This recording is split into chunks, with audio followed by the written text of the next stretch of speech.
मुंबईच्या ऐतिहासिक आझाद मैदानामध्ये आपण बघतोय सकाळच्या सत्रातला हिरो आपण पाहिलाय तर बंटी एलकरला बॅटिंगसाठी क्रमांक 4 वरती पाठवलं गेलंय।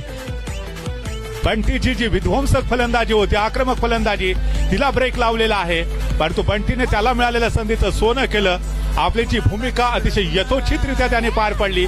जीवनाच्या रंगमंचावरती अशा पद्धतीने वावरा की पडदा पडल्यानंतर देखील टाळ्या वाजल्या पाहिजे। आणि फिनालची मॅच बघतोय बंटी असतील फुलटॉस बॉलवरती सरळ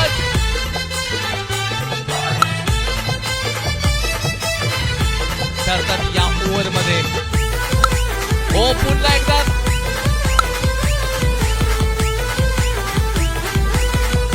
फक्त बंटी नावाची चर्चा मैदानामध्ये महाराष्ट्रात